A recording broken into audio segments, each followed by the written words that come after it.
Dear Lord in heaven, I thank you, Lord, for this day, and thank you for each and every one that's here tonight, Lord. Ask you, Lord, to have that your will be done, Lord, as we go to doing the county's business tonight, Lord. Help us to ask the right questions, to make the right decisions, and have your hand upon all that we do, Lord. In Jesus' name do we pray. Amen. Amen. I pledge allegiance to the flag of the United States of America and to the republic for which it stands, one nation, under God, indivisible, with liberty and justice for all. Thank you. Be seated. 6:08.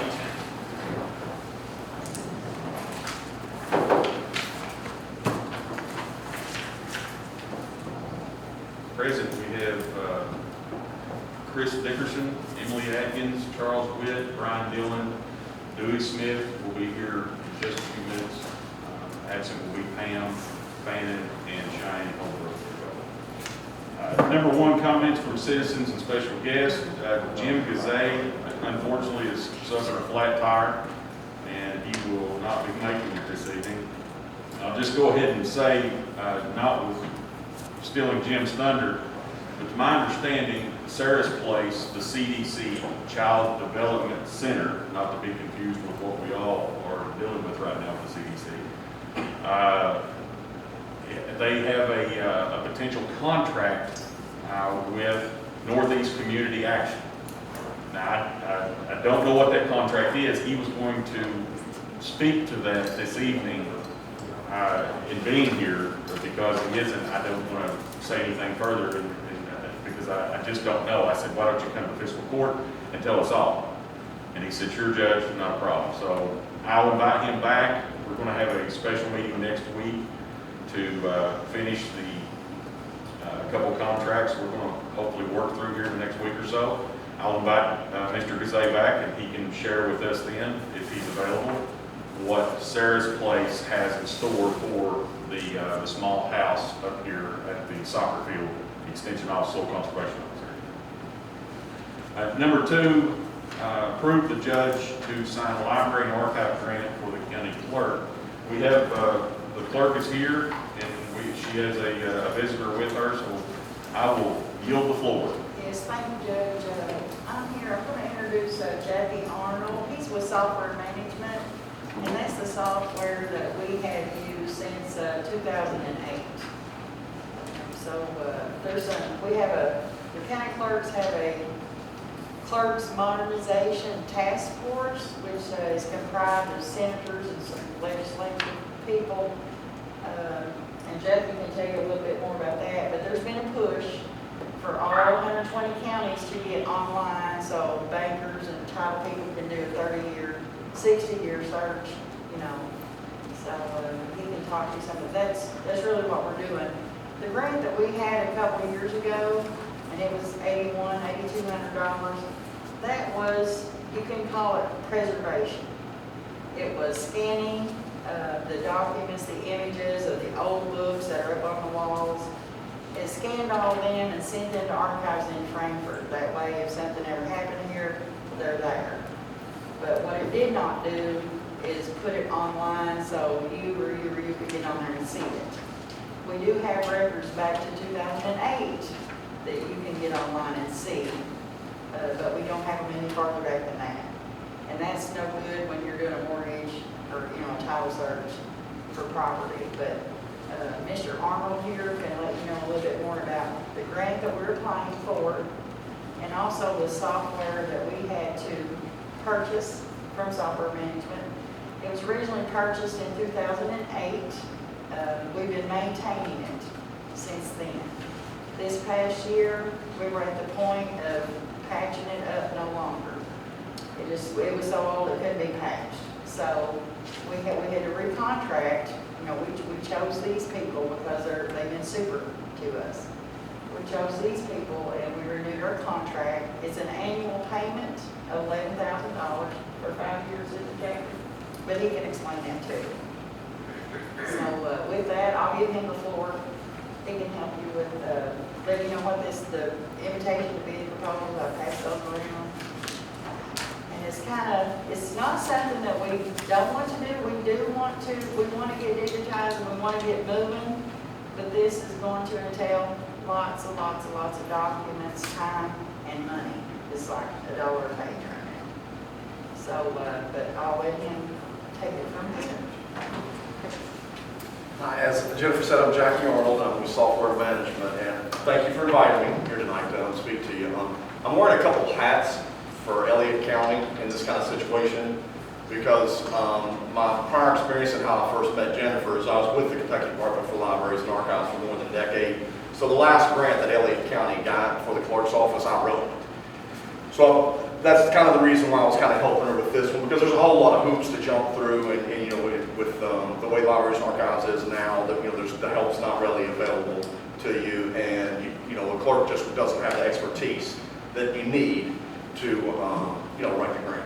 But so she mentioned a task force, the third meeting of this joint congressional task force for the modernization of county clerk's offices in the state. The third meeting meets on the 25th. I've attended the past two. And ultimately, it's a push by your title searchers, mortgage companies, dealerships. You know, it's really a push to get all of these documents digitized. And it really, this all comes out from COVID, where you had so many offices closed. Folks couldn't do business. You can't buy a home, you can't sell a home, you can't buy property, you can't sell property.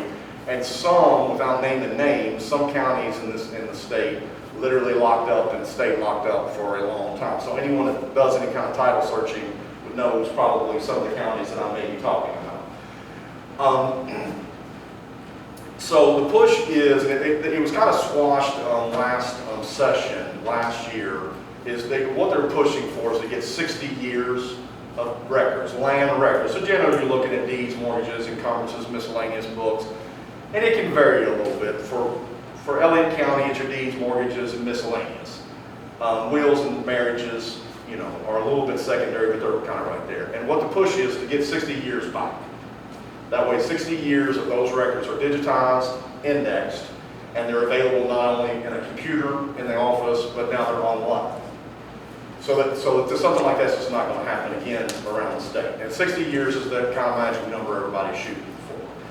So what Jennifer's is putting together here, in Elliott County, putting on my Libraries and Archives hat and understanding the records in all 120 counties of our state, Elliott County is kind of one of the behind. So when you look at Elliott County digitally, mortgage books only go back to 2010. Anything prior to 2010, they're in the book. Okay, that's kind of behind the times. Most folks are in the 80s, 70s.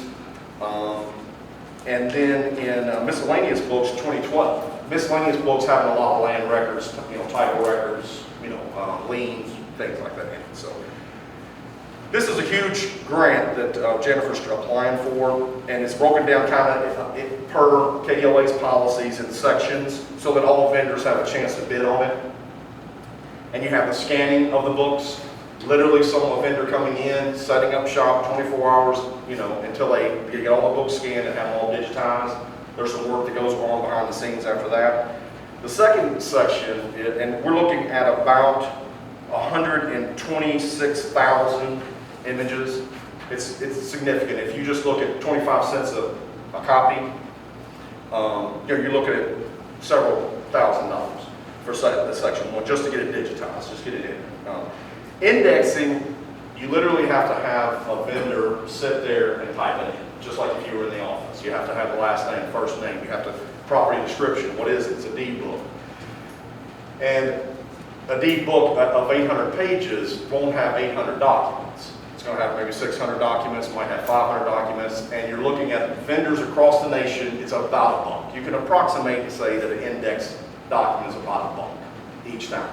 So when you're looking at 84,000 images, 84,000 documents, you're looking at probably a bid of in that $70,000 or $80,000. The next piece of it is the least expensive, is where Jennifer has her vendor, us, take those images and those indexes digitally, puts them together and put them in a system so that when you're in her office you can pull it up, or when you're online you can pull them up. That'll be the least expensive. So the grant, you're looking at over $100,000 if she can get it. And it's totally free money. There's no strings attached with libraries and archives. This grant program has been going on since 1984. The clerks, all 120 counties, the county clerks fund it completely. Every time there is a will, marriage, deed, mortgage that's recorded in a clerk's office in the state, $1 goes in this bucket. And libraries and archives collects about $1.2 million a year. And then they are to divide that out to all the applicants. And counties can apply. I wrote plenty of grants for counties for codification of your ordinances, things like that. So this will be a big deal if she can get it. So, and I think she's already done kind of went through all the hoops and jumped through everything that she needs to do. And now I think she's just going to be putting everything together and meeting the deadline. When is the deadline? September 30th. So she's way ahead of the game. And when me and Jennifer were talking about that, that's one of the things I kind of advise is let's get way ahead of this, and then that way you can actually, because you can turn in the whole packet to KDLA and say, hey, is there any deficiencies? Is there any problems? I don't want to, although I spent so much time there, I don't work there no more. I want to make sure that she's in communication with KDLA and those folks there, so she'll send it to them when it's all ready to say, hey, is there anything we need to fix? And so she'll have plenty of time to fix anything that they may come up with. KDLA will look to approve this one. There's a commission meeting the second Thursday of December is when they'll make a motion for what grants and grant applications they approve. So this funding, in theory, would be awarded basically January 1st-ish in that area. And how it works is basically if she's awarded, she can be awarded any portion of this. In this case, it wouldn't make any sense to award 2 and 3 section. Without section 1, you need section 1 as the scanned images. But they could award section 1. But KDLA sends her a check directly. She sets up an account because it can't part of the policies, it can't commingle. So all that money just sits there. And when all the work is done and everything's been approved, then she pays her vendors. So it's an awesome program that's divvied out millions and millions of dollars for this type of work. And it gets Elliott County, what I was telling Jennifer, is it gets Elliott County kind of ahead of the game because this legislation, it's going to pass. They're going to have some sort of a drop-down date saying 60 years. Is going to be the minimum that you're going to be required to have digitized and online. What they're struggling with everybody involved in it, is where's the money going to come from? Because if you're looking at Fayette County, Don Blevins mentioned one time $500,000 to get his record scanned. That's not including indexing. That would just be getting the image for Fayette County. So, are you currently and you probably already have answered this, or Jennifer may have, and I apologize if I missed it. Are you currently the software manager for her office? Is he currently your software manager? Yes, when I left the Department of Libraries and Archives, I came on board with Software Management, which is a company that has software, land record software, and equipment as well. So I'm kind of on two things, This contract here shows that it was supposed to begin on March 22nd of this year. Yes. The contract took effect. All the equipment went in on March 22nd. So the first invoice was created April 1st. And so we're just, I think at this point right now, Jennifer is just trying to get this before you. I don't want to speak for Jennifer. But Jennifer, did you do like $8,000 a year of your budget for the next 5 years? Now, here's the thing that I'm supposed to do, Brian. This is not really something that is up for a vote. This is an acknowledgement, because this is equipment for my office. This is not something I have a choice about. It's like an engine for your motor. We can't work without this. So this is just an upgrade. This is a replacement. You can pay this out of our excess fees. I would rather do it through Crystal. I would rather say, Crystal, $11,000 is what I have to pay annually, software management. If they You wanna break that down out of the excess fees for a year, however you wanna do that. That's what, Yes. I make sure it's line item. Right. Yeah, but it's gonna be an annual payment of $11,000, and that's aside from our $750 a month, maintenance fee. And I'll say that, if I can add, her equipment, generally servers and computers, they run about 5 years. At some point, like Microsoft, for example, quit sending any security patches for her server and for her computers Where was that out? 2 years ago. So at some point, you end up getting into a whole security issue of what can people get in, what can they get out, and then her server basically was crashing once or twice a week. Her person that she has that does her recording, scanning, was getting kicked out where you have to shut everything down, restart, call our customer service desk. Our customer service desk say, okay, shut the server off, let it reboot back up, because once it gets so old, and I always say this because I'm not an IT person, but if you put it in this context, her server ran 24 hours a day, 365 days a year for 13 years. That's a lot for any piece of equipment of any kind. And so the numbers reflect that in that all of her equipment had to be updated because it was so old. But I'm also warranty. I mean, if I have a problem, all I do is pick up the phone and I dial the 800 number. Like when they installed our carpet back in April, they came in and moved out all my stuff. They just pulled wires, they unplugged everything, and put it in the corner. So here I was with a mound of cables and cords that it would take me 3 days to put together. So I called them and I'm like, hey, we just got new carpet. I'm sorry, but I can't get back online until somebody comes and helps me. They had a guy there the next morning. And no invoices. We No don't say that. additional costs, it's not something that, some other softwares, every time you call them for customer support, they bill you by the minute. That's not like that with software management. They've been great to help us with anything that we've needed. They've been super all through, ever since I've been here. So what do you need from us? I need an acknowledgement and a payment, $11,000 payment to software management for the upgraded equipment that we're already using. They've already installed this, we're using this. And I need the judge to sign the grant application, saying that he approves that we can apply for this grant. And in this KDOA grant, we already have an account set up at the bank. It's just waiting there. It's zeroed out, it's just waiting there. We just use the same one. We don't have to open a new account. Hopefully we'll get approved because this is, that bill just missed at the last minute, didn't it, Jackie? Last year. They're going to enact regulations and you have to be online by so-and-so date and you have to have this many years online by so-and-so date. And that just barely missed. So we gotta get started on it because it is gonna happen eventually. Jennifer, I understand for your purposes, you might just need an acknowledgement, that's fine. But for me to write the check, I'll need an approval. Okay, however you want me to work it, Crystal, I don't really know how your end of it works. I make a motion to approve the judge to sign the library and archives grant for the county clerk. Second.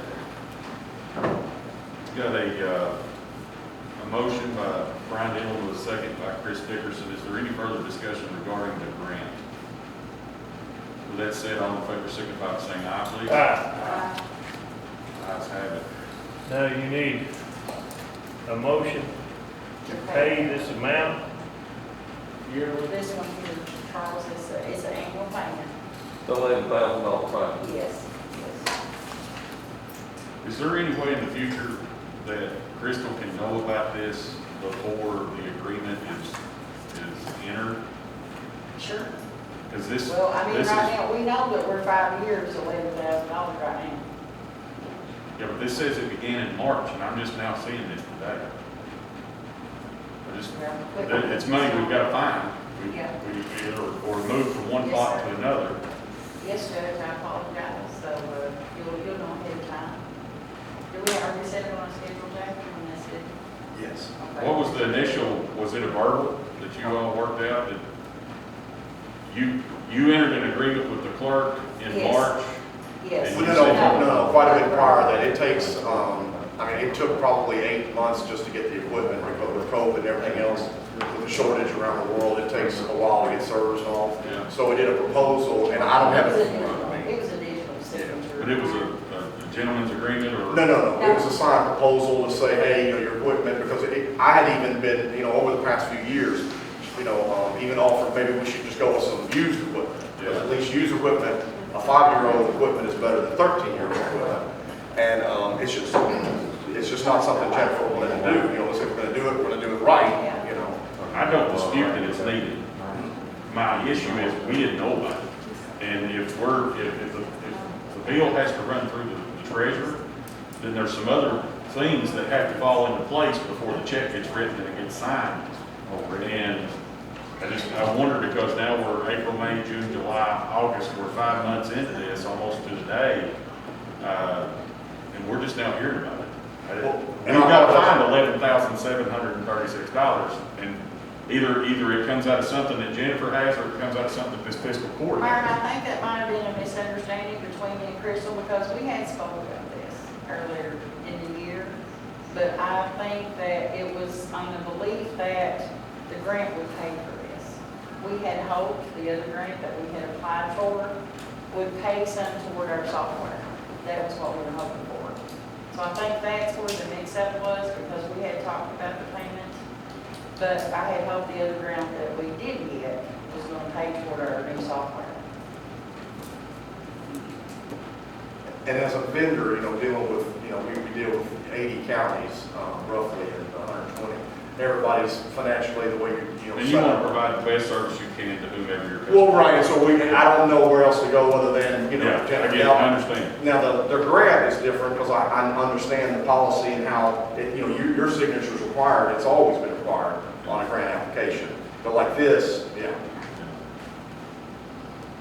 That's what I'm saying. It's kind of confusing that I'm doing 2 or 3 things here, And is this a service being provided that doesn't need a bid? Is this an additional service within a service? No, the grant is for an additional service which requires a bid, and we have a bid proposal out there. This other is not, this is not up for bid. This is a contract, we just renewed our contract is what we did basically. Back in 2008, the contract was signed with software management. Yeah. We haven't veered from the path, we kept these people on, we've had other offers, but we want to stay with software management.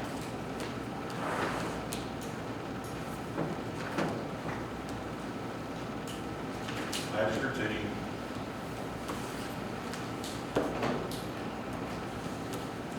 We have $11,736.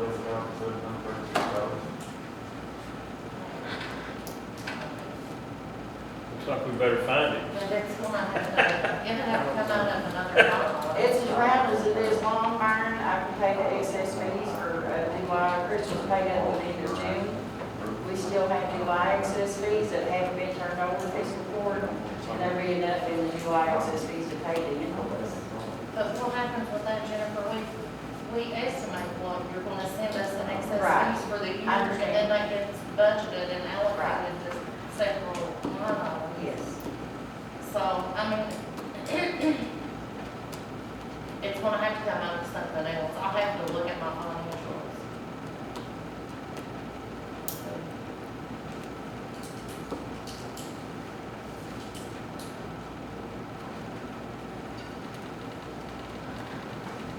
So we've already entered into this agreement.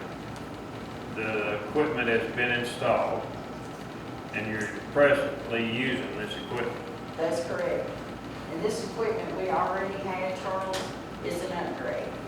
Well, the only question that concerns me is this equipment, did it need to be come through the fiscal court to be purchased, or could It you actually purchase did that not. It on your actually own? did not. Excess fee pooling does not require fiscal court to approve and vote on anything that I need for my office.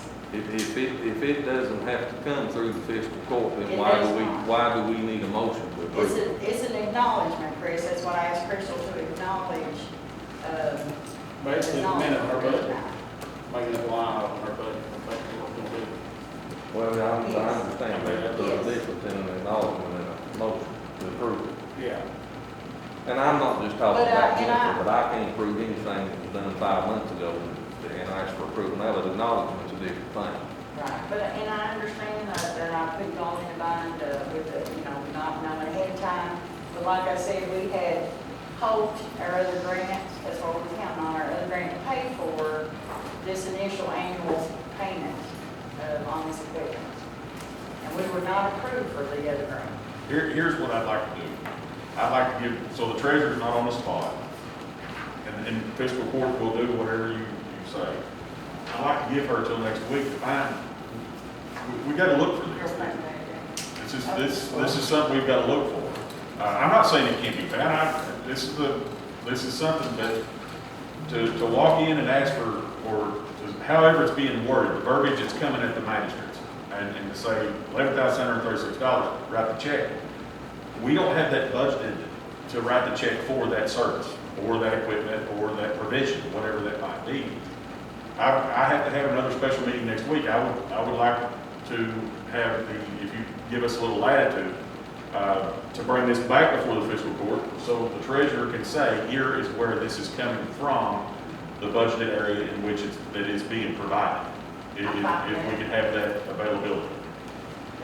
So basically, right now, we owe $11,736. That's what I'm And looking we need at. to figure out where the money's gonna come from, so we can approve to pay it. That's correct, sir. If we're all reading this on the same page. And that's what it sounds like to me. Yes. I'd like to have a week to look through this. Oh, well, and from our perspective, yeah, there's no issue. We're fine. Because we know that everybody, it's difficult. Times are difficult, you gotta have money. And I think that there's just been some miscommunication, on this. Not an issue. We're good. Well, And we always need to stay out in front of these dates. I mean, we can't, not just this, and I'm not just saying this for Jennifer, but for anything. We can't be talking about stuff that should have been done 5 months ago that we're trying to get through right now. We just can't do it. For me, I mean, I don't mean anything about it, but I had no clue you'd already upgraded your stuff. I didn't know. And it has to be done. And I didn't know, understand that. we didn't know anything about it. Right. I know. I will, if the magistrates will allow me, we'll put this on the agenda next week when we have a meeting to work through some other things. And I would appreciate if y'all would notice me at meetings, because I never know about a special unless I just happen to see it maybe on the back door. Sometimes it's there, sometimes it's not. So if I have a heads up, sometimes maybe I can call Crystal and ask to be put on the agenda. But I never noticed, I never emailed, I never faxed, it's just, there's no communication, really. We'll make a motion then to add this to our next special meeting. I'll say that. Motion by Charles, second by Chris. Is there any further discussion? Let's sit all in favor, signify by saying aye, please. Aye. Thank you.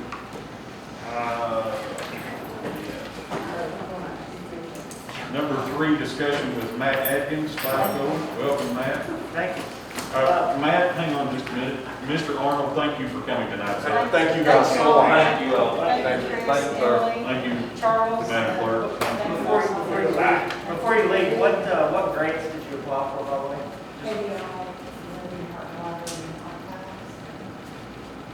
What else? And you didn't get this one, that great? I didn't get the one last year, we're in a new cycle. Is that state funding? No, it's Federal. Hey guys, sorry for tardiness. I got held up. You did there, did you? Huh? Had to slip in there sideways. Okay. Matt, the floor is yours. Thank you. Thank you. All right, well, I'll just kind of start with that. I wasn't expecting that, just like you all, but I'm not gonna make any promises, but I'll look and see if I can help you find some funding for that. That'd be great. Yeah. That'd be a I'm pleasant. not gonna make any surprise. promises, That's okay. especially for a week. Yeah. Last time you were here, and I asked you for something, you looked at me and you said for you, yeah, so I'm You've asking you. already used that card, though. All right, but All these guys got a cart to eat. And you relate. I can find you Greg to help try to make it better. Appreciate it. Yes, sir, we would appreciate it. Okay, so first off, next week, Wednesday, Thursday, Friday, myself and a few other 5 co-members will be attending the Governor's Local Issue Conference, and we've been tasked, all the ads have been tasked to kind of put together a basket to be raffled off. We want to include every single county and to the best of its capacity. So my question to you all, as it relates to that, is: are there any tourism organizations or kind of key spotlight things to highlight in? Pick me. I have forwarded your concern to Christy Lewis. Okay. She is the curator of the Laurel Gorge Cultural Center. Okay. She has responded and said she will put it in front of her board to see what they will allow her. They were supposed to have a meeting today. The entrance to her center is completely down right now. We are trying to repair a large slip right in front of her entrance. I will see if I can expedite it. When do you need this? I would have to have it on Monday. Okay, all right, I'll work on it tomorrow, and we'll try to get you something. The cultural center, if her board will agree. If not, I'll buy some. But you will go down there with something that's Elliott County, unless anyone in the court has something else they'd like to offer that's Elliott County specific, that celebrates us. But if not, I will ensure you get something even if I have to purchase it myself. Okay, well, that's fine. I just wanted to bring that up, because we definitely do want you all represented. The second one, so there's not a lot of information about this right now, but I just kind of want you to have it in the back of your minds. I spoke to the judge about this the other day, and I've been in conversation with the fire chief. There is a line item on your insurance for your home that you pay, and it's a fire tax. And to my understanding, that fire tax can be claimed by the fire department. And if they choose not to claim it, the insurance company just gets to keep it. So there's a long line of paperwork that we can go through to the point where the fire department will be able to claim that money every month, and that money will go to the fire department instead of staying with the insurance company. Now, you already pay this. This is not a new tax that you will receive. You already are paying it. It's just the fire department's not currently getting it. So there's 2 things that we're trying to figure out right now, and that's one, where if the fire department falls under county or city jurisdiction, because we know they're not a taxing district, so they're not their own entity. So we're trying to figure out where they're registered as, and for the county, it's going to need to come through you all. Once we get it passed, basically all you'll need to do is, once we get the paperwork, fill it out, submit it, you'll just have to make a resolution that says, yes, you agree with the fire department and their ability to now claim this tax. But that's something that we're working on in communication with the Department of Insurance, trying to figure out what kind of paperwork we need to do that. And Scott's in the process of figuring out kind of where the fire department lies, whether it's county or city. So just want you all to be aware of that. That could be something that comes down the road later. So a question somebody else is going to toss at you, probably that guy right there.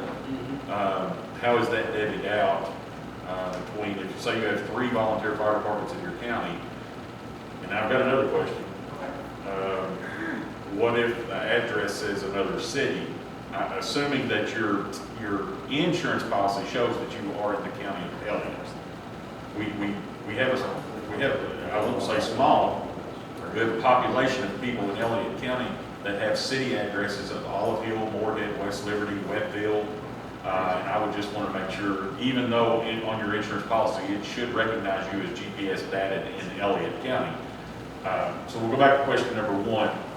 How is that divvied out between the fire departments in the county on a volunteer basis? Well, that kind of falls in the, I don't have a lot of information about that, so I don't know that to be sure. All right. But I do know, for example, well, some of these cities that claim this, I'll have to look, I'd have to see how it works for the county. I know that for some cities, basically, like for example, the city of Russell, it's on this same plan, they claim the taxes that's on there.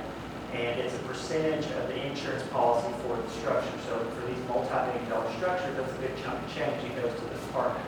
Well, the big money maker in Elliott County is the prison that sits over here. That would be a tremendous boost to the economy, well, what's the word I'm looking for? To the First budget. responder systems for, Yeah, that are dedicated to the prison. yeah. Well, it boosts the budget of the fire department, see if they're going to tax on that structure. So I know it's something, I don't have a lot of answers for it. I'm just letting you know that that's something we're going to try to work on. When I get more information on that, I'll pass it to you as I get it. But it is one of the most immediate ways to help fund the fire department, get them the resources they need with one, out taking money out of your pocket, and two, without having to apply and wait for grants. Yeah.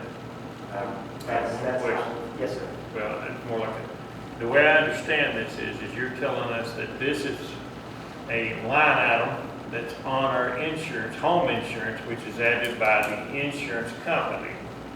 That's kind of a, I wouldn't say hidden, but yet it's an unknown thing that we pay that we're not even aware of. So the way that it has been explained to me is just exactly like you said. It is something you've already paid, it's already on there, and that money you're already paying goes straight to the insurance company.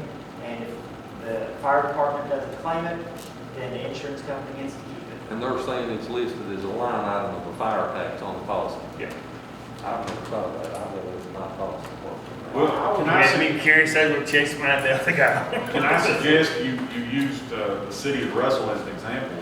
Can I suggest you call the mayor and ask him if this money flows through the city and into the fire departments, which would mean it would potentially flow through the fiscal court and then into the fire departments? Or does it flow straight back to the fire department? So I did talk to the fire chief about that, and he explained it to me that I think it does flow through the city and then into the fire department.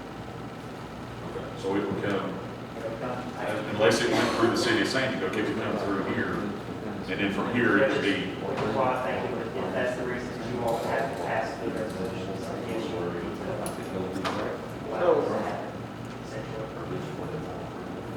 Question. I know we don't have a fire tax on the county, so you think we're still eligible for this? Without a fire tax on the county? I'm going to say yes. I haven't been told that you wouldn't. Like I said, this is still a very new thing. I'm still trying to learn all of the ins and outs. But, you know, I like to pass information along as I get it. That way we're all still kind of on the same page. You're not 5 months behind on an $11,000 bill. Exactly. So like I said, it's in the works, it's new, I'm learning about it. I've talked to 3 different insurance companies today, and they all sent me in the same direction. I need to talk to someone in the Department of Insurance. in Frankfurt. Yes. So that's what I'm gonna try to do tomorrow, try to get ahold of someone. And then as I find things out, I'm gonna pass along to the judge, and, you know, when we meet again, maybe I can give you a little bit more information. We appreciate it. So that's where that is. I think it's excellent. Next, so the piece of paper that everybody's been signing is for our hazard mitigation plan. I think the only 2 people that haven't signed it are Ms. Atkins and Mr. Smith. Basically what that's for, it's essentially a way that you all are going to receive money from FEMA when in the event that a disaster occurs. We have to update our plan every 5 years. This is year number 5, so we're going about having our meetings. And this plan, it's $133,000. FEMA pays 75% of that cost. Well, actually, it's more than that, but long story short, FEMA pays 75% of it. The state pays 12%, and then the local share, which is us, is responsible for 13% of it. Now, that 13% comes from these meetings, is how we pay for it. Because every signature on that piece of paper is worth $44, except for Jim's, because he's your EM. But, I don't count. yeah, I've signed them all. you count for us in our hearts. But that $44 is what goes to helping pay that 13%, which is about $17,000. But all other counties in our region, Greenup, Boyd, Lawrence, Elliott, and Carter, all those signatures go into one pot to help pay towards that. So we're actually really close to that already. And that hazard mitigation plan is what leads me into my next thing, because eventually when we're finished with this, we're going to have to bring this plan back finished to each city and county, and you're going to have to pass a resolution to accept that document as your county's hazard mitigation plan. You'll read through it, at least through your section, and you'll either agree to the risks that we've identified in there. That's the purpose of the meeting too, is to figure out what risks there are. That's why we work closely with Jim. And then you'll accept that, and that'll become your hazard mitigation strategy. Now, when that hazard mitigation plan is accepted, you are then eligible for FEMA funds. Now, there are two pots of money that's coming down. There is FMA money, which stands for Flood Mitigation Assistance. Thank you very much. And that is going to be funds that are set aside for to resolve any kind of flooding that occurs in cities and counties. And then there's another pot of money, which is what I'm going to focus on right now, that's called BRIC. And that stands for Building Resilient Infrastructure in Communities.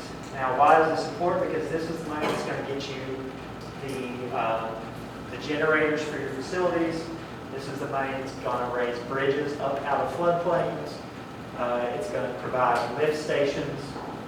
This is the kind of money that's really going to help you out. But you can't apply for it without having an active hazard mitigation plan. So that's why that other part is important. It's $1 billion total grant funding. $56 million is allocated to each state, and then there's about $1 billion, or well, there's close to 900 something. I forget what the number is, but there's a lot more in the national there. So we are going to be having, and this is all new. I actually went to a hazard mitigation meeting last week in Louisville for two and a half days, and they talked to us about hazard mitigation planning and these grants that are coming out. So when this funding is released on September 30th, we can get together and identify things in our hazard mitigation plan that you want resolved. Maybe there's a bridge that always floods here that we want to raise. Maybe there's generators that we need, which there are, and we can identify those in those funds and then ask for them through grant funding. To have a better understanding of those grants, we are going to be hosting a FEMA grant workshop on September 15th to kind of have a pre-planning session of what we want to apply for. And hopefully that's going to keep us ahead of the game and make sure that our applications make sure our applications stand out from everybody else. Because as you found in the past, and I'm sure Jim can attest to it, there's this thing called the Winchester Wall, and everything past that kind of gets snubbed. A lot of the money for Homeland Security and everything kind of goes to Jefferson and Fayette County, and then they kind of throw us a bone every once in a while. So we want to make sure our applications are as strong as they can be, and that they're highly considered for funding. So being proactive instead of reactive, I think, is the best case scenario. Yes, sir. And I think that's it. Yep, that's it. So, Thank you. any questions before I? If we need to do this earlier, to get a jump on it, I'm all for it, so. Well, I think 15th will be good. It'll give us 15 days. I don't know how many business days that is, but it'll give us some time to really iron out the details. I'm going to see if I can actually get one of our FEMA correspondents to come down and actually kind of talk a little bit at that meeting as well. He was the trainer for my hazard mitigation instruction last week, and he knows this like the inside of the book. I mean, he can read it front, backwards, side to side, with his eyes closed, braille, whatever, however you want him to read it. So I think it'd be really good if you can attend. Great. Please email me, let me know, because as you can see right here, we're kind of going back to a little stricter mandation. So we're going to try to reserve or keep the amount of people in the office down as low as we can. Okay. Appreciate your help. Absolutely, thank you all. Thank you.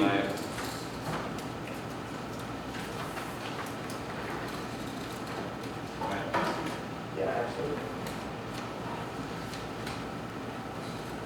Okay, I don't know that he is on your sheet, but I have one more visitor today. The gentleman's name is Gabe Brown. He is with Stockyard Bank.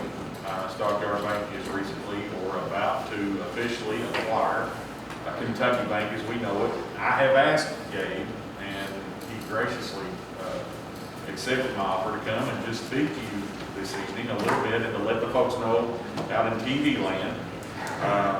On Mountain Rural Telephone, there's a shameless plug for you people over there. Mountain Rural Telephone Corporation, cable network, just what Stockyard Bank is bringing to Elliott County and the surrounding area and what they're all about. So Gabe, take it away. Thank you. My name is Gabe Brown. I'm born and raised in Moorhead. I've been with Kentucky Bank for almost 15 years. I will assume the position of area manager with Stockyards Bank on August 23rd. So that's right around the corner too. I met with the judge yesterday, first time I met him. You all are lucky county to have him. Left very impressed. But I'd like to thank him for extending the offer for me to be able to show up with you all, and then thank the magistrates for allowing me to be here too. I'm just going to talk very briefly, just a couple of minutes, about when Stockyards originated, where they come from, where the name came from, and what you all can expect moving forward. So Stockyards opened its first location in 1904 in Louisville, and that's where they're based out of. Okay. The location was the only location at the time, was located across from Louisville Stockyards. Okay, so basically that's where the name comes from. They took care of the Louisville livestock industry. Farmers bring their livestock in to the stockyards, they get a check, they walk across the road to Stockyards Bank, they would cash the check. A unique name for a bank, that is probably the question that gets asked almost more than anything. Where in the world did that name come from? That's where it comes from, and it's very important to their history, and they're very proud of it. So long story short, Louisville, the city starts to expand, Stockyards moves out away from across the bank, and I'm here today. Stockyards Bank at that point in time decided they were going to expand their services and eventually branches, and here we are today. So just a few things you all can expect from Stockyards Bank moving forward. I think People's Bank obviously did a great job of it many years ago. Kentucky Bank, I think, has carried the torch, and I think Stockyards Bank will continue to carry that torch as well. But we're going to make our customers our number one priority. Our employees are great with our customers, very knowledgeable, and they have gone through weeks of training to get to this point. So they've worked very hard to be able to provide that premier customer service to you all moving forward, as Stockyards Bank.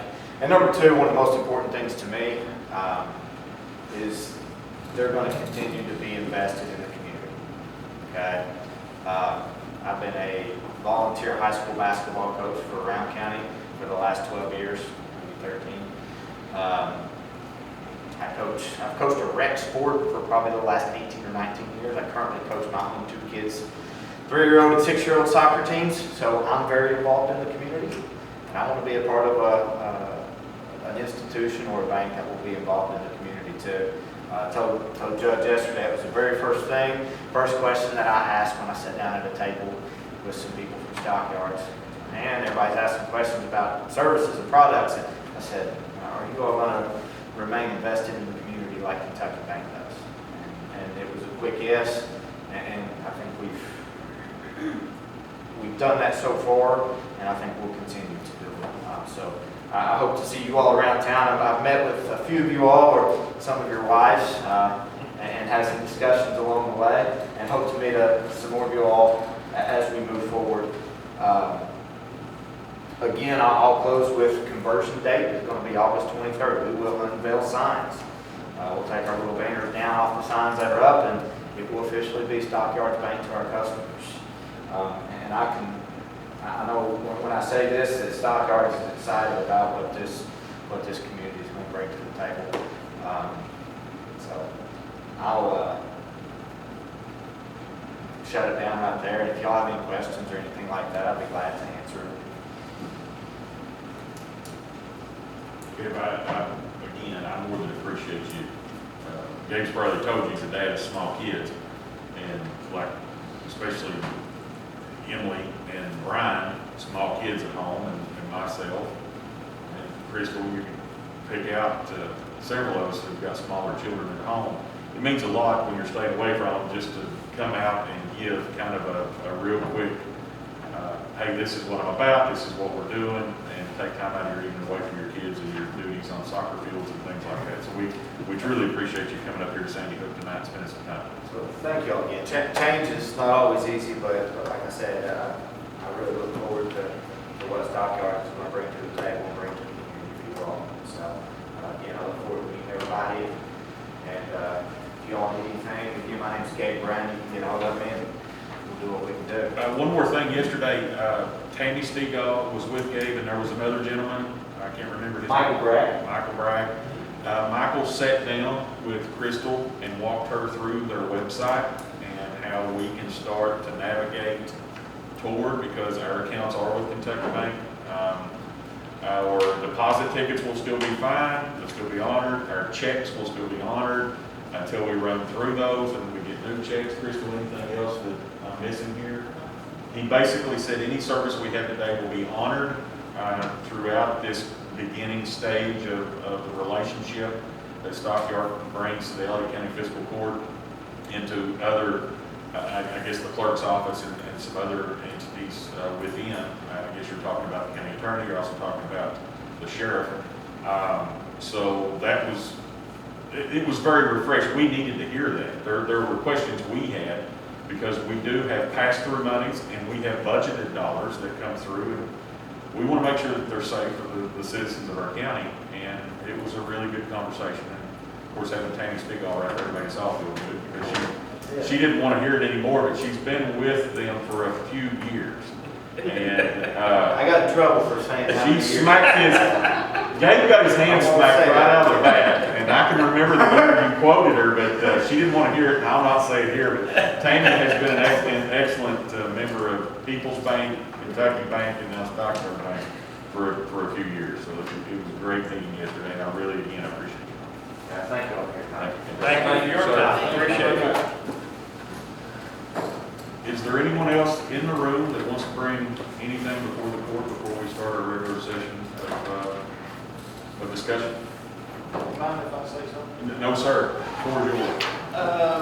What Matt was talking about there a while ago, just to give you all some information, Byron's well aware of things we've been working on, but on the hazard mitigation side, like he was talking about, we've already applied for 5 new weather sirens in the county. 3 low water bridge crossings, change to bridges. What else was it? Oh, Generator. new generators, one to run all the offices at the garage. And the other one was for, Here. yeah, here, for courthouse. Which bridges, Jim? It'll be Carter Ford, Shepherd. Shepherd, Rock House. and Rock House. So, and we got word that it looks very promising for all those projects to be funded. So you're looking at a lot of money. We're working. And that's the same program that what Matt was talking about, it's just a different pot of money that he wasn't aware of. That's what I was telling him, say, we're ahead of the game on that. This is through Laurel Matula. Yeah. She's, Anytime you have a disaster, there is hazard mitigation money attached to that disaster. Well, we've been in 2 disasters plus a pandemic within the last year, so we jumped all over that. So that's I just wanted to give you an update. He was talking about, we'd like to know, well, but that's things we're working on, so. the other generator was not here, it was the 911 dispatch center. Yes, that's right. It was We're larger gonna to feed the upsize. whole building. to make sure the entire building was served at At dispatch. dispatch, that's exactly right. Because it doesn't run the whole building. The one for the garage will run the whole building down there. It'll run all the offices, the heating, and the cooling. We'll make sure that happens, and the lights in the back. I don't know that it'll run the big, air compressors and stuff. They have another one for that. But, yeah. But just to give you an idea. We've got things rolling. There's some things we don't always talk about, we're spending them out there, and we're hoping that I'm hoping that whenever I come in here and put them in front of you, it's 90% plus ready to rock, and that's the goal. Laurel is working behind the scenes on these 3 bridges, and it would affect the folks on Middle Ford, well, some family specifically on Middle Ford, a family on Rock House, and then multiple travelers on Carter, that go across Carter. And one of your biggest tourist I attractions in the county. have had 3 engineers down there in the last 3 months. And it seems like every time we're down there on that bridge, someone comes across and goes, "You're finally getting us a new bridge." I go, "No, don't do this." We're down here taking samples, we're doing measurements, we're trying to figure out feasibility studies. And then it goes back and there's some things we're working on that we're not ready to discuss. And there's no promises that it'll even happen. But we're trying. And we're trying to get the best bang for the buck for everyone through this mitigation cycle. So, I've been asked for several years to take that place, so I'm glad we're getting. well, we're trying. I've had 3 engineers in 3 months down there. So, and one of them was one of Laurel's engineers.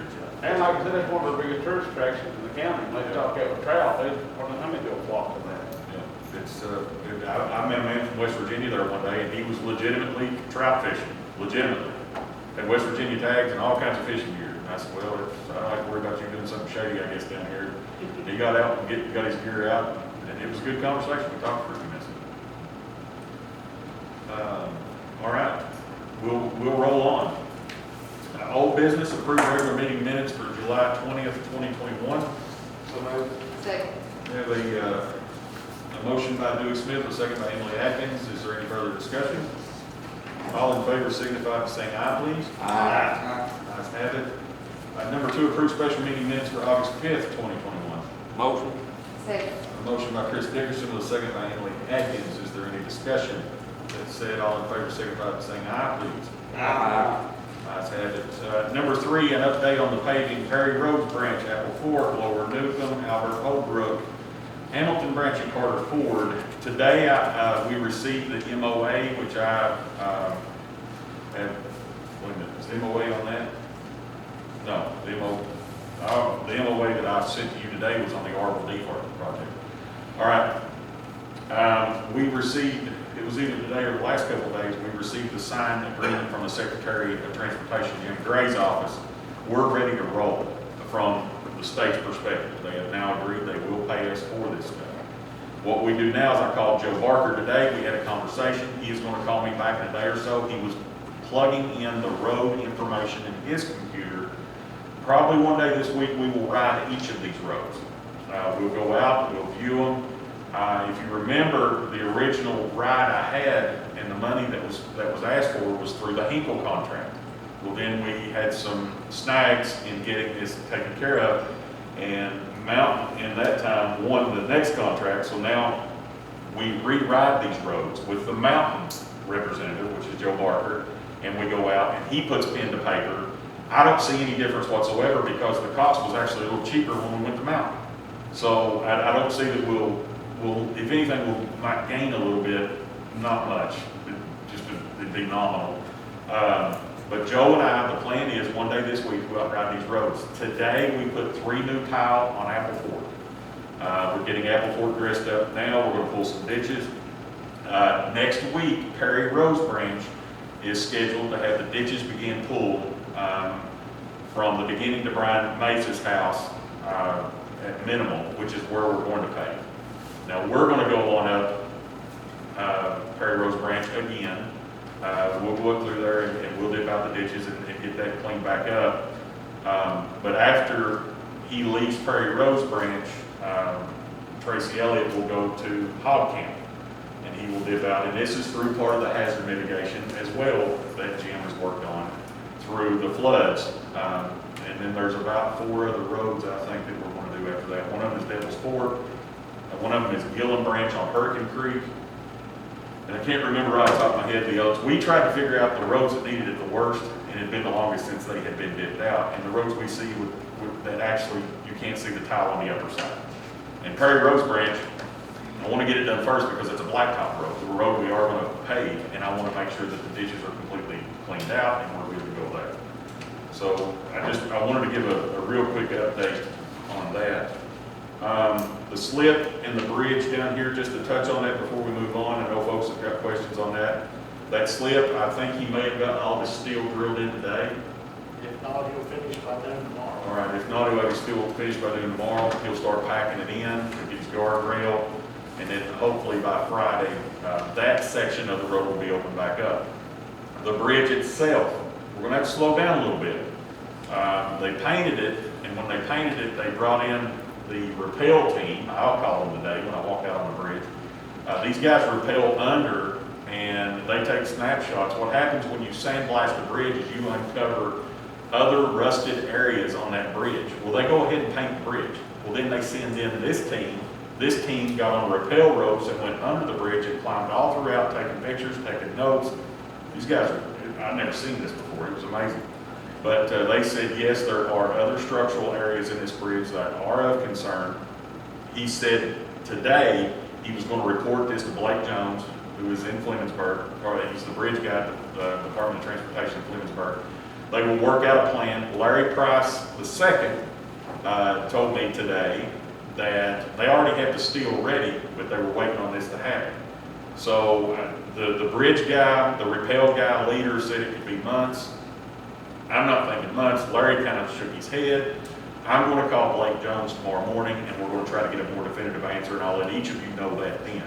But they do have to come in after they sandblast it. It uncovered some other really bad plates under that bridge. And a lot of times it takes sandblasting to uncover those problem areas.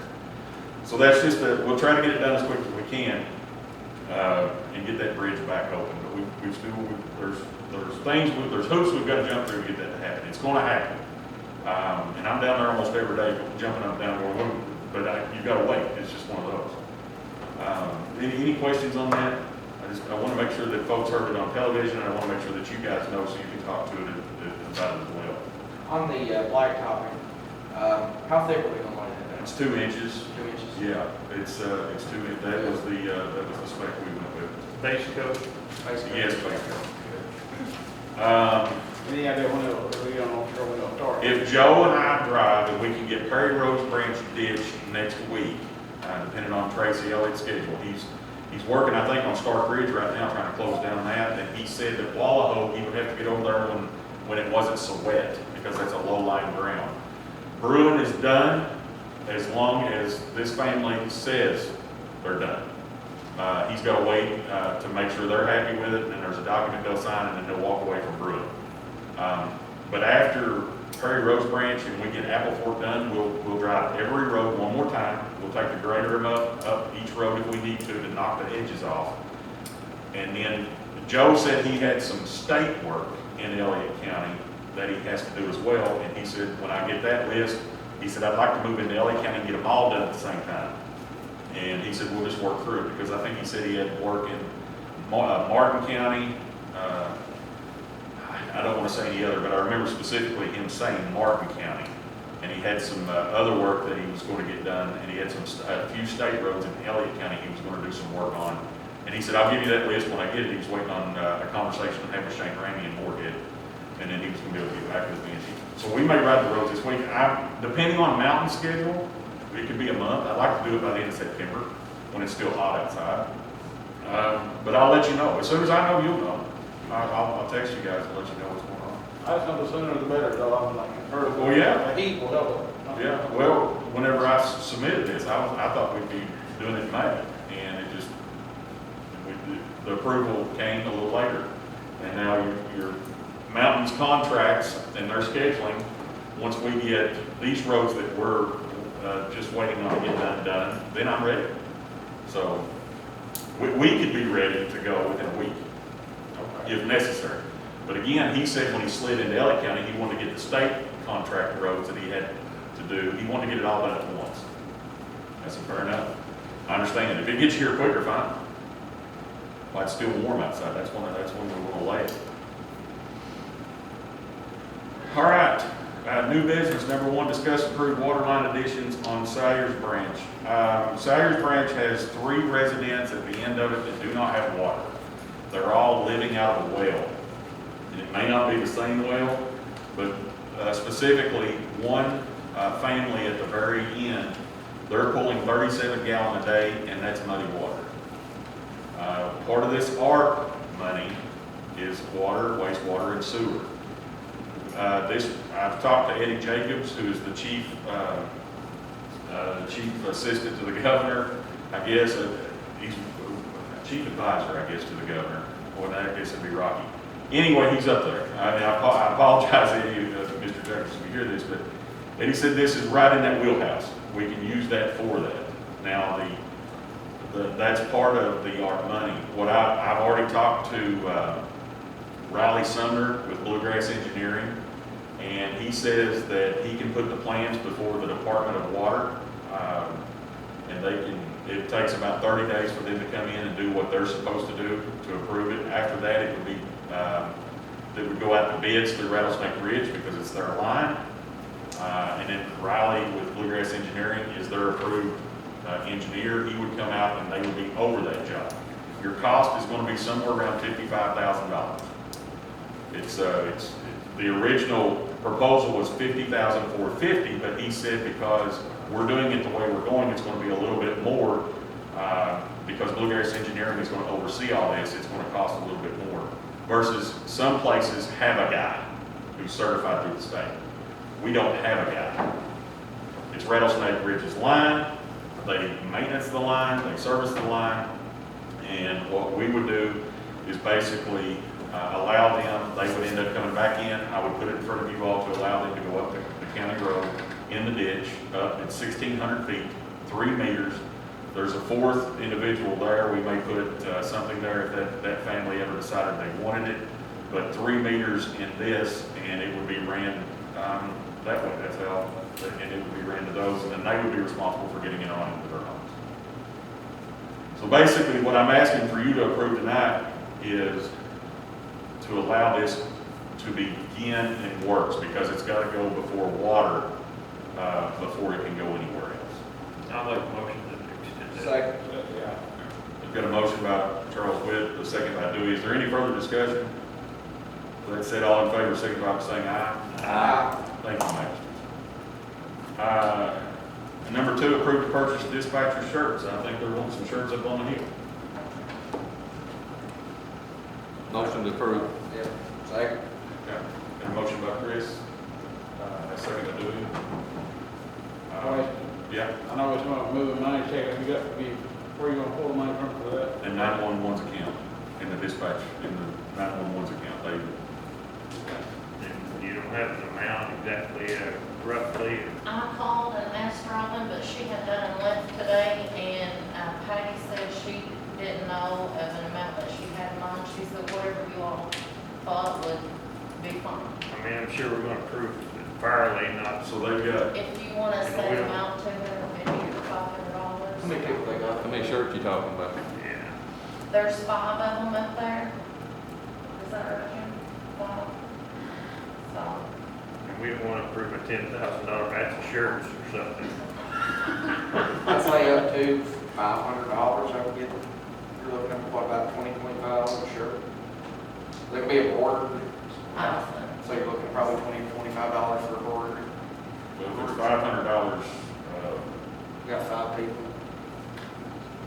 it's, yeah. That'd be Should 20 be shirts. more than enough. I think that'd be more than enough. So the motion is to approve that Up to. Up to $500. You already got a second. All in favor? Aye. Thank you. Number 3, approve to renew 4-year Bill D-Long term to Sandy Hook Waterford ending which ended June the 1st of 2021. They gave me a call a couple weeks ago and said that his term ended in June and asked if we would be okay reappointing him, and I have no issues. Unless one of you all. Bill okay with it? That's what I asked. I said, are you all fine with Bill? And is Bill fine with you all? And it was I guess, it was mutual. So Bill was fine to accept it another 4 years. I'll make a motion again. Motion by Charles, a second by Brian. All in favor, signify by saying aye. Aye. Thank you. Number 4, approve the county's tax rate. We are not opting to change the tax rate up at all, or this remain the same. Compensating rate. Yes. I make a motion to approve. Second. A motion by Emily, with a second by Chris. All in favor, signify by saying aye, please. Yeah. Carries. Number 5, approve to pay road workers premium pay where's it at? You gave it to me. And I'll read this to you. Further compliance and reporting guidance for state and local fiscal recovery funds version 1.1, part 1, section 2, subsection A, recipients may provide premium pay retrospectively for work performed at any time since the start of COVID-19 public health emergency. Such premium pay must be, quote, in addition to, unquote, wages and remuneration already received, and the obligation to provide such pay must not have been incurred by the recipient prior to March 3rd, 2021. This is up to $13 an hour. It can't exceed that. What I have, and I'm putting it before you, is to pay the dispatchers, the road crew, and Jim Skaggs $13 an hour based on a 40-hour week, based on a 4-week period, which would be a total of $2,080 per employee pre-tax, which is totaling, which would come out of ARP funds, $24,960. And I have this here if you would like to look. Explain that just a little bit more in English. Okay, basically what we're doing is we're compensating the individuals that worked through COVID-19 period when the world shut down. They never let up. Dispatchers never stopped, they never slowed down. The road crew never stopped, they never slowed down. Jim Skaggs never stopped, he never slowed down. It is within the permissible guideline through our American Rescue Plan for fiscal courts to compensate them up to $13 an hour, the top of whatever their normal salary would be for this compensation. And that all comes out of the ARP fund. This comes out of our money. Make a motion. Second. There's a motion by Dewey with a second by Chris. The question I have with that is you're paying that on top of the pay that we already paid them. That's correct. That's including the overtime that was paid to those same individuals. That's correct. So they got paid for every hour they worked to start with, and they were going to turn and put another $13 an hour on top of it. Yes. And that's You're allowed. talking about the ice storm on the one time, you're talking about the COVID. part. Yeah, the ice I storm was, understand. the ice storm was one thing. All This we're is, doing is topping off what they already got paid. Yeah. It's not, if it's a salary employee, I understand. not, well, Jim makes a certain salary, but he also works some hourly. I get comp time. Yeah.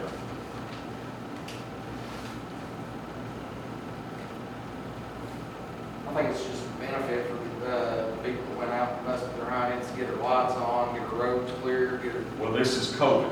This is That's- this is when other offices and things like that shut down in the state of Kentucky and throughout the nation. The roads our road crew never let up. We still, and Jim. So this is COVID. If anything, Jim worked 3 times as hard because he was trying to deal with Frankfurt to get masks and trying to get sanitizers, and we had sanitizers coming from other states, and it was nuts. And the guys never, and dispatchers, they never stopped. They worked 24 hours a day right through this as well. Any further discussion? All in favor signify by saying aye, please. Aye. Opposed? Thank you. Approved to have electric for 911 repeater put in Elliott County Fiscal Court's name. Whose name was it? It was in Allen and Carolyn's name. Okay. That's It's about the the one down on the road? Yes. one on Brook Hill that we're taking the property over, right? And it was destroyed, we're having it rebuilt, and now the meter's up there, and we need the meter put in the Fiscal Court's name. Would also possibly need like a backup generator system for that, like, heaven forbid, we have another ice storm or something. No, I agree. Any idea when that repeater will be able to go? Jim? Okay. I knew I had the right man in the room, but trying Okay, so here's what's going on. Y'all know that our tower was destroyed. Right, yeah. Okay, well, Allen was gracious enough to give us another tower. However, contractors that put up towers are very, very hard to come by. We did get one, we got it in agreement, y'all approved to pay. There's a lot of stuff in this country on back order. Our antennas are one of them. The gentleman that owns the company, they were actually installing the tower. They made it 40 feet up, 3 guy wires. He thought he had a heat stroke. He did have heat exhaustion. Had to be took to the hospital. Severe cramping on the tower. But he's doing better, I talked to him. So the weather's kind of played a bad part this week for that. But I expect, I'm hoping, we'll have the tower back up within the next week or two. And our repeaters will be hooked up and running just as soon as the antennas come. So that's also just the The antennas have been on back order since June. any ETA on it. Any ETA, Yeah. we wasn't able to get them, and that's where we're at. Rick, I'm curious, I said you asked him. Oh, ain't nobody be any happier than the fire departments and dispatch to get it all in the sheriff's office and the ambulance service to get it all lined back out, and all this running on different frequencies, I assure you.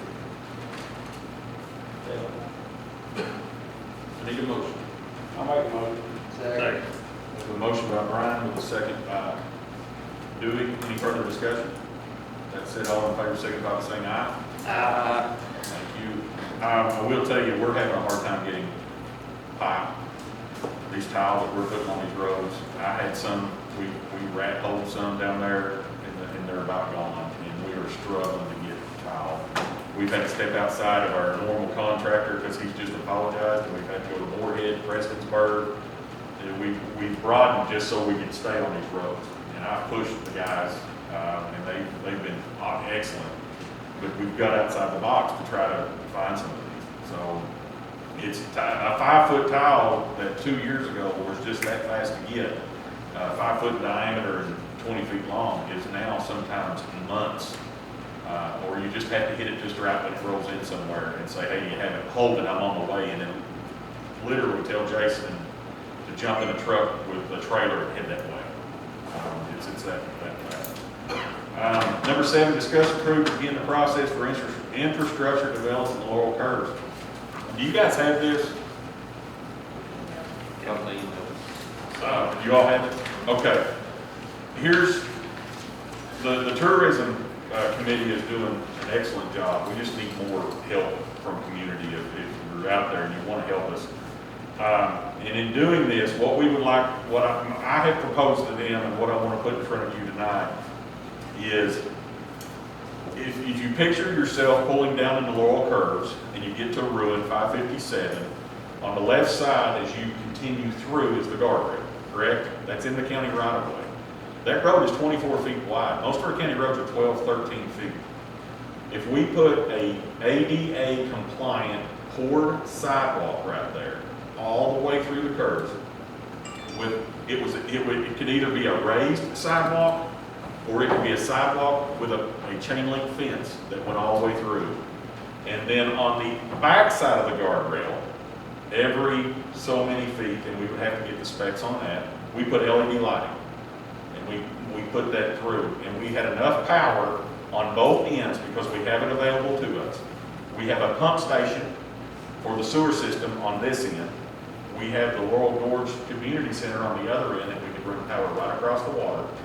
We would have enough power at that point where we could begin thinking on a car show, concert, festival type level. This is the beginning of that. If we go through, if we start this sidewalk project.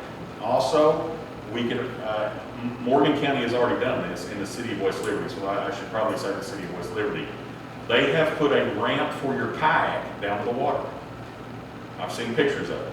And we could actually put that ramp on our kayak ramp, which is a kayak ramp. You set the kayak on it and you walk beside it down to the water.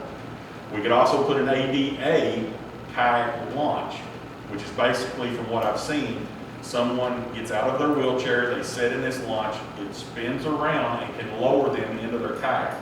Then it can help them out of their kayak, spin them around, and get them back to their wheelchair whenever they choose to leave. What I'm asking from you tonight is to allow me to start talking to architectural engineers. Let me get down there, and I was going to ask Johnny tonight if we need to take bids for these kinds of services. Crystal's thinking that these are professional services, so we may not need a bid, but I would like to bring an engineer down there, let them start walking through this process with something like this. Let me bring it back to you, and let's grow from there.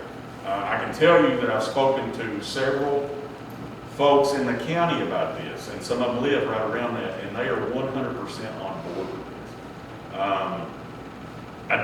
What I want to do is I want to call a couple of consulting engineers who can come up, meet me in the curbs, and turn this into something on paper that I can lay back in front of you all like this and say, here's where we're going. And then the cost starts coming out. Tourism infrastructure is ARC compliant monies. We can use this for that, especially if you're talking Americans with disabilities, if you're talking veterans, if you're talking seniors.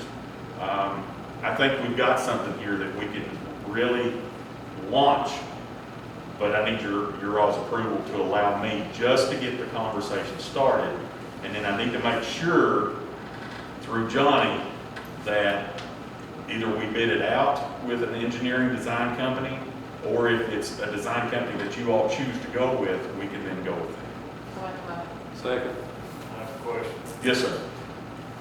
Where did you say the sidewalk was going to start? It would start right at the mouth of 557 and where it would make a left to go through the Laurel Curves. All Against the way the- around the guardrail? It would set against, it would be a raised Be sidewalk on your left. above the road. On the creek side. You'll be on the creek side. going around. Presently, you have between 5 and 8 feet of grass between the guardrail and the blacktop. Now, some places you have 5 feet, some places it stretches out to 8. That is more than enough. And even if I needed to encroach on the county's road, we still have 24 feet of county road.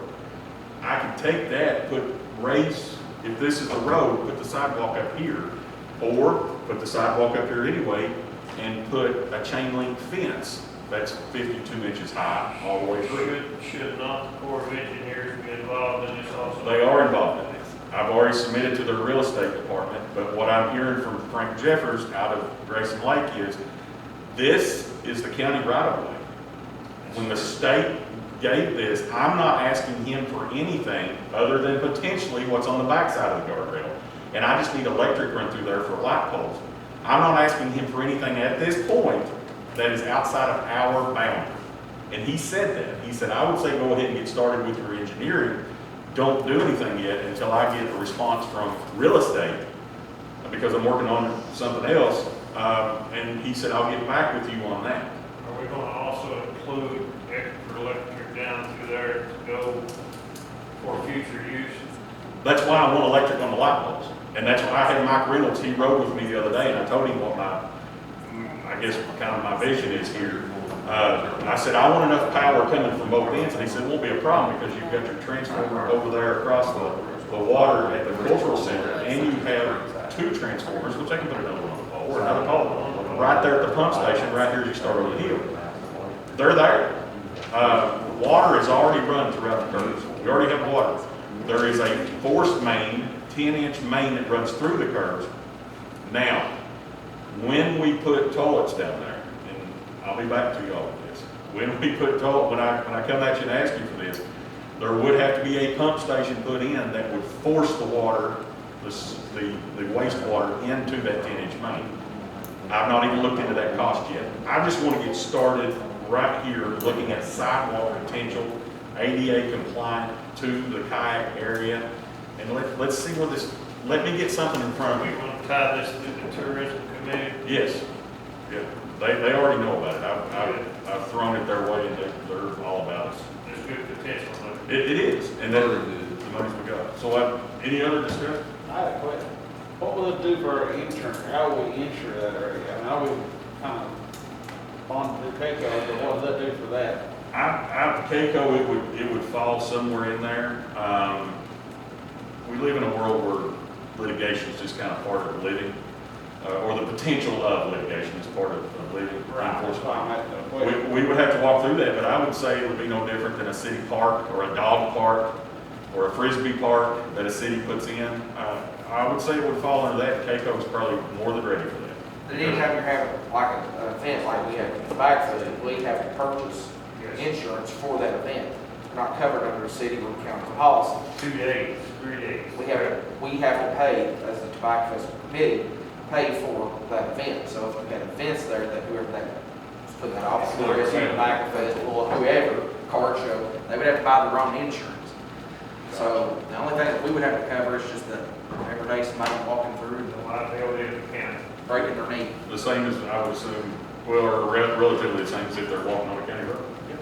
Okay. I mean, I'm really interested in that myself. I mean, I like to see, I think that's a I like wonderful to see, you know, I already know what I like to see. Yeah. Yeah. Well, I'm working on it.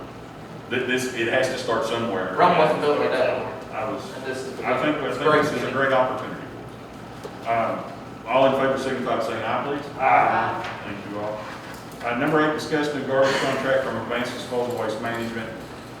Just like if you had the opportunity today to watch Round County Fiscal Court, their contract is about up as well with Waste Management, which is formerly Advanced Disposal. And Waste Management is one of the world's largest waste providing companies. Now, in our contract that we presently have with Advanced Disposal that went over into Waste Management, it says every 2 years for 5 periods, we have the opportunity, they have the opportunity to re-sign the contract, rework the contract, or to walk away from the contract. Kind of like Judge Clark, at this point, I'm not ready to walk away from their contract.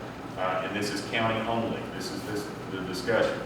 However, the rate, from what I am hearing right now, is around $15. Waste Management is saying it's going to go up to $19.60, right in that area. With that, they are going to provide each household a 96-gallon curbside dumpster. And that's going to kind of be the push that it's used. They have had so many safety hazard claims from snake bites, bee stings, getting bumped by vehicles because they've got to open the freezer door, or they've got to open the hinged pallet, or they're reaching into something that's not been weeded around in some time, or someone has just thrown their bags beside the road and something has slithered or crawled in under the bags. They want these to be used. So basically what he said today, when I talked to him, being Brent Treadway, he's our liaison was with Advanced Disposal, now with Waste Management. Brent said basically the rate would go up to right around the $19.60. You would, with that rate, get that curbside 96-gallon dumpster. They do want you to start using that dumpster, or a dumpster of similar make. If you already have one that's to their spec, that's fine. But they're saying moving forward, they're going to be less and less assistant to you, reaching into freezers, reaching down in behind a pallet or homemade flip open things that are open where things can, they've had a lot of drivers get bee stings, and they've had a few get snake bites, and some other vermin, I guess, were in these. And Waste Management, because they're global, they're just more or less saying that that's not the way it's going to be. I've asked Brent to come next week at our special meeting and present this on paper to you. He is obliged. He said he would be happy to come up.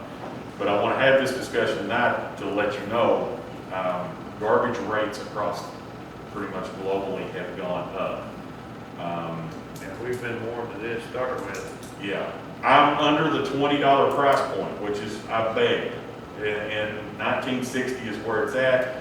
And they're offering to loan every customer one of those curbside Kirby's, who would like to have one. That is on loan, so it would not belong to the resident of the property. So you would have that, but they do want everyone to use those, and they are saying that they will eventually tell their drivers to stop picking them up out of homemade containers that you put your trash in. Don't they currently charge about $5 No, a month? no, that went away. That went away with the contract 2 years ago. And with this new contract, would people still have the option, I think we had, what was it, a 2-day that they could take stuff over to Yeah. there? Yeah, and I'm working through that. If we go through something else we're working on here behind the scenes, we'll be able to help that as well. Okay. Do they offer any kind of recycling program? They do not in this area at this time. We do have a Moorhead, I know that. Yeah, but a lot of people like to do it, more people do it, we do it from home, but. They don't have a pickup. It's not, I think if you want to take it to the landfill down there, if it's something that they have down there, yes. But they have no, it's just, he says recycling is a different world right now. At one time, China was buying a lot of the recyclables from the United States, and then that slowed down. So it just kind of was one of those where you could send it somewhere, and now you're not sending it somewhere, and people go, I don't want it. But you do have areas that do. We're not one of those areas yet. Yeah. But I want to not forewarn you, but I don't want to surprise you that it's around the $19.60 price point if you agree to it. Now, you guys can always put this out for bids. But I'll tell you, if you remember 2 years ago when we said in here, you come back almost $25. Yep. Lexington is $25. Fleming County is over $20. And I'm hearing 23, 24 in other areas around us. Not Menifee, but Menifee's also pumping $150,000 out of the general fund into their trash program. So, Yeah. and that's no disrespect to the judge or anyone over there. It's just, I want us to make sure that we're keeping things on a manageable level. So, but that's just, I wanted to let you all know that that's coming. And he'll be here next week, and we'll try to have it on paper for you to look at and understand from that perspective as well. All right, considerations of bills and transfers, approved, paid, and unpaid bills. If we need to What approve about a resolution Old and agreement there, Old what, Department Road. we're, number 9. Is this Orville D. Hart? Yeah. Yes, approve the resolution agreement for Orville D. Hart Road. Sorry.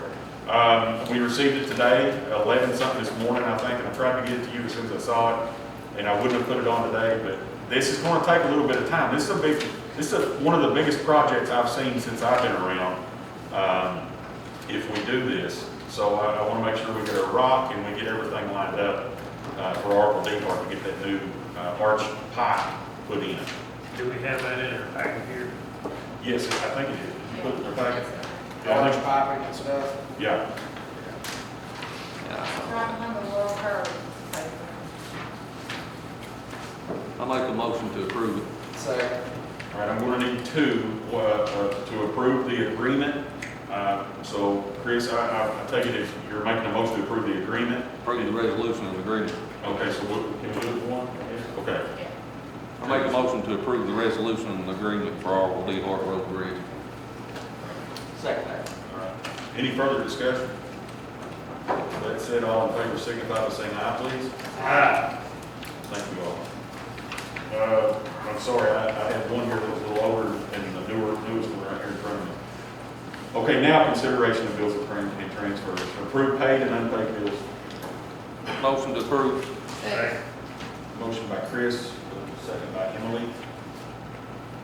All in favor signify by saying aye, please. Aye. Let's have it. Number 2, approved interfund budget transfers. I had done this month. What? What happened, Fiscal? Beginning of the fiscal year.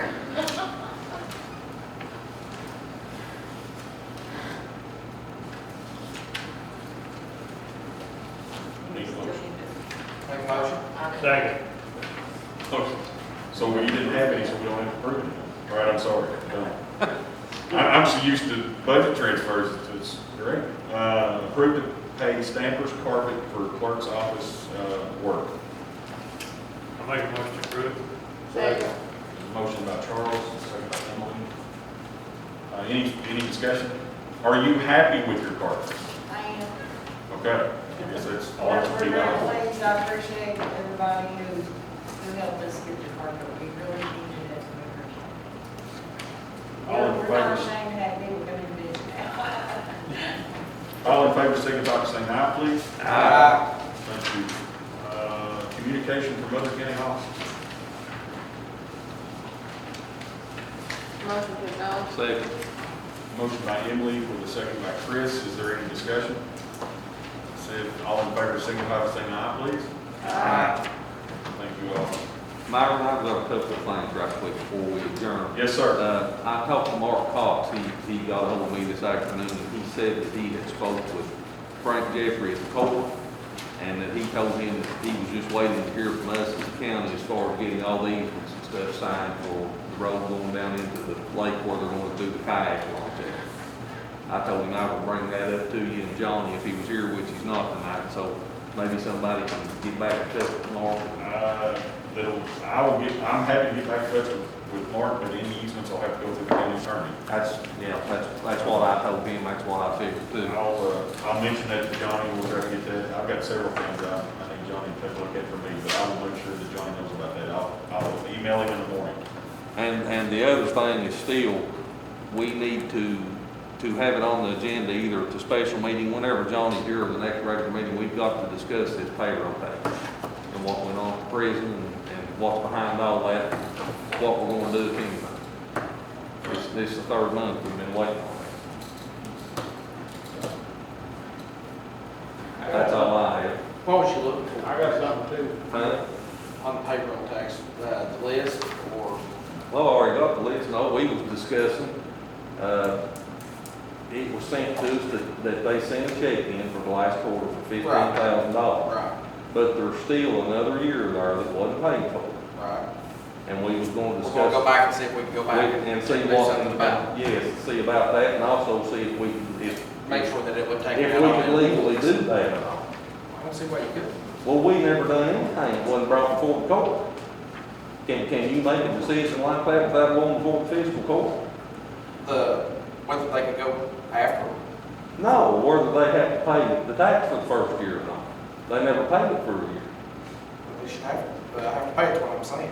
Yeah. They shouldn't be no excuse. If I have to pay it, you have to pay it. That's, I don't have to pay but it. we need to get to the bottom of that and resolve that. Absolutely. You wouldn't want it to come off the taxpayer's back, that's what you mentioned earlier. I don't want it to come off the taxpayer's back, but at the same time, if it's $15,000 a quarter, that's $60,000 in tax money that we didn't get. And if, not necessarily that you go back against the taxpayer, but there's a couple of things that I have. Number one, the fiscal court, or at least while I was here, we didn't approve the fact that takes place for one thing. And second, we need to go back and find out why that mistake was made, and we need to put safeguards in place to see that something like that never happens again. But least of all, we need to do that. But we just need to discuss it more when Johnny's here, because Johnny was supposed to be talking to him about that as well. That's correct, yes, sir. That's very valid. Anything else, Brian? Well, let's talk about the money earlier, like water and sewer, different things we can use it for. Is there a chance we could put some more fire hydrants across our county? That would be a conversation we would need to have with the water districts. The Keeners and I have talked about the possibility of putting a tank out at the mouth of 504 and 955. That'd be great. But there would need to be several things that would have to come into play there. There'd have to be a landowner that would allow that to happen. I think I can make that happen. Round County Water, I think they're the closest provider. Yeah. We would have to work with Round Water. And I've asked a couple of times if somebody could get me to the board and let me have that discussion. I'm not discouraged about it, I just need to go talk to their board if they would allow us, if we can make all this work out, to have some kind of flow system, because I think the line out there at the mouth where 504 meets 955 is one of the smaller lines. Yeah, like 3 inch, I believe. So we would have to figure out a way to get that to fill the tank. Well, the valve, throw in, go back up. Yeah. The problem would be taking that much water out of the 3-inch line at once, but if you had a tank sitting there, that tank would be holding water available so they could dump it in and it'd be filled back. So you've got several things spinning out there. You've the property owner, the tank rattles around water, because that kind of revolves around water. However, if that was to take place, you'd have Elliottsville 504 and down whatever, Olive Hill. Okay, you'd have 3 fire departments that could service. Well, any other fire department that would come from mutual aid, it would service them as well. But we could use more than one, too, the other thing, I mean, we got fire hydrant at the station doesn't work, there's one down the road over you, the only one out there. It Other does than the not dry work. hydrants. It does not work? No, I didn't know that. no, it hasn't worked in a couple of years. Just got it sitting on a tree still or what? You guys gotta tell me this. Something happened, something pulled up internally, and it's all concrete around it, and if you tear it up. I gotta go. You'll find that pick up too. Well, if they don't tear it out, I mean, you're tearing out thousands of dollars of concrete and blacktop. That's why they didn't fix it. Another place we talked about putting a hydrant, which is doable, is at the church across from Blank Trace. I can't remember the name of it, some fellowship, but it's right at the end of 863. There's a church there. There's a 6-inch. They need to be one out there. There's a 6-inch main right there. We need a fire hydrant there to service the Brushing Creek area, to service Blank Trace area, to service that little fork. You not gonna fire out on Horton 173 can use one. Yeah, the mouth of Horton Flat has a huge. It's out there at the mouth, I'm talking like on that circle. Rattlesnake, no, there's not one. You know, 173 can use one too. Yeah. Well, we'll look into it. I'm happy to do it. Is there a, I remember was talk a few years ago, it seemed like it just kept coming back, they would limit it up the lines, lines couldn't support fire hydrants, Well, sideways. they can, that's why you did a holding tank. With a valve, to fill back up, let the gravity feed into it. Well, now, And if you got a 5,000 gallon tank, you pull up, say our pumper pulls up 1,500 gallons at a time. It gives you time, you got one, you only got 2 loads. So you have a buried tank. And you got time to run back into the tank, that's why it's better than a hydrant, to have a tank. well, now, Scott, can I bring you into this? Sure. Scott and I had a conversation one day. He said that our hydrants aren't real hydrants. They're not. They're just fill plugs. They're not what you would, they can't handle the pressure, they can't handle the stress, they would blow up or blow off. And I You'll think set they a line together, try to pull on it. Yeah, That one, at the Niceville school, I don't know how many stems we broke in that thing, because it won't handle pressure. Cause of the, I'm sure because of the flow of the water tanks on top of the hill right there close. yeah, I didn't, We broke 2 or 3 stems. I've got to figure this stuff out. You're right, I'm with you. Let me look into it, then let me see, Scott, do you have any, or Brian, anyone, do you have any idea what a real fire hydrant would cost? They put the gravity lines, the gravity people that they like they allow us to have out there now is $1,500. When we were having these discussions several years ago, there was a $4,000 figure thrown around, but I think it had to be on a minimum of a 4-inch line. That's the lines. Well, when I talked to Rattlesnake about Blaine Trace, we were getting serious about that before COVID, about putting one at that church house. I hadn't approached the owners of the church, whoever owns the property the church sits on, but that is the most feasible to me because it's a huge parking lot and you could back a fire truck in there and load it. And it was $4,600 then, and that was the 6-inch, I think it's a 6-inch line that runs right beside 486. And that was, and so now you're looking at, from what Riley Sumner said, things that were that much then are sometimes 2 times that today.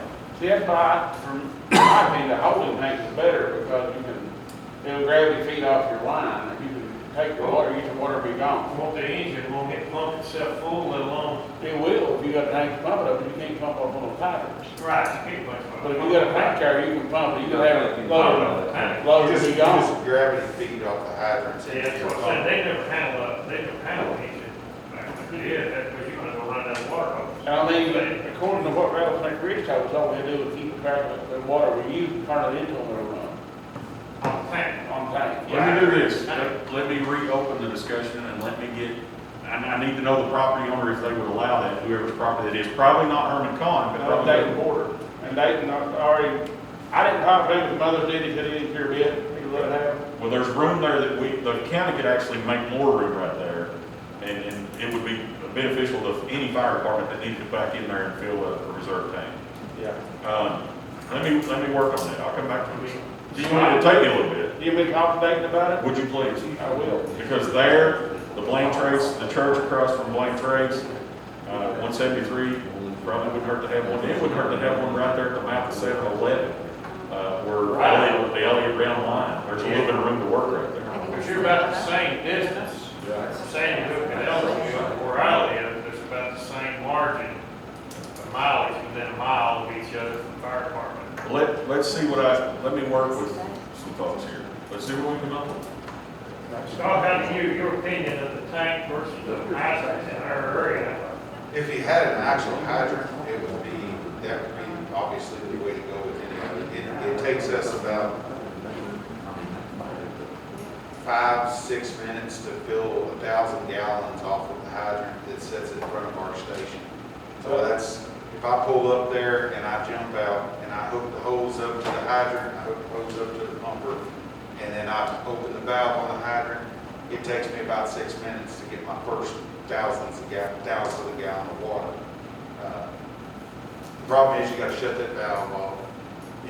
Maybe 15 rounds get it shut off, unless you throw your quick change valve in there. But if you do that, then you open up an opportunity. Somebody slam that valve shut, you got the same thing. You got that water hammer, and it'll move that line because they don't have thrust blocks in them like hydrants do. Hydrants have a concrete thrust block in them with a mechanical joint that allows it to maneuver, to keep it from, it's an absorber to keep it from shooting that hydrant out of the ground. But you're talking about a hydrant sitting on a main line. The hydrant sitting on a main line that Out is, in the country. out in their area out there at 504, we filled off those tanks out, or some of the hydrants out on this side of your old station, back this way, shuttling water to support them on a house fire, and it would take us a little bit longer to do it.